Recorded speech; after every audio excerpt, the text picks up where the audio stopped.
I brought up the Chrissy Mayer podcast you were on before, and I was doing research by listening to that for this conversation. And you brought up Tiger Woods and how there's a price to pay to be Tiger Woods. And it was such a fascinating concept because I never thought about it that way. And I'd love to understand what's the price to pay to be Chris Williamson?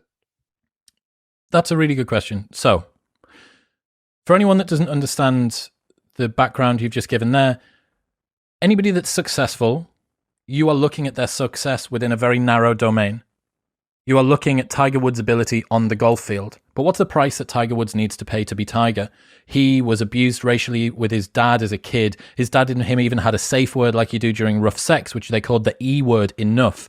He has had the most publicized failed marriage in history. He was chased down the driveway by his wife wielding a golf club.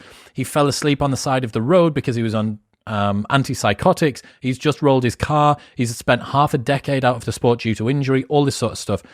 But no one actually sees that bit. No one sees the bit of Tiger Woods' performance that isn't the thing that we celebrate. And because we applaud success in this meritocracy world that we have, the capitalist society in 2021, we applaud success so much that we're happy to forgive someone's failings for as long as they're spectacular in one area of life.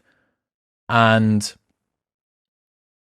the price that you need to pay in order to achieve that level of spectacularness is often something that most people wouldn't. You love the idea of being Elon Musk, but Elon might have not had an erection in months because he's so stressed with SpaceX and Tesla and driving cars to Mars and stuff like that. Like that's the price that you need to pay to be Elon Musk. So do you want to be Elon Musk? Do you really want to do a wholesale 24/7 swap with that person? You can't just have the success of Tesla and being able to do cool dances in China without having the terrible relationship with your body, without having the mind that can never shut off. And it may be fucking brilliant being Elon, I don't know. But my point is that there are always externalities. The price that it is to be me, the price that you have to pay to be Chris Williamson is someone whose mind doesn't quieten very much. It's always on. It feels like when I wake up on a morning, someone just turns this volume knob up in my head and it doesn't stop for the rest of the day. I'm thinking about a thing, I'm ruminating, I'm reflecting on stuff. There's some elements, the insights that I get, which I think are sometimes novel and sometimes useful and sometimes help people, they come from a place of childhood insufficiency, really unpopular as a kid, bullied quite badly in school. I didn't sound like the people that were from the area that I was from in the UK. I went to a state primary, state secondary, state sixth form college. So I was around people who weren't going to go to university, but that was what I wanted to do. And I didn't sound the same and I didn't act the same and so on and so forth.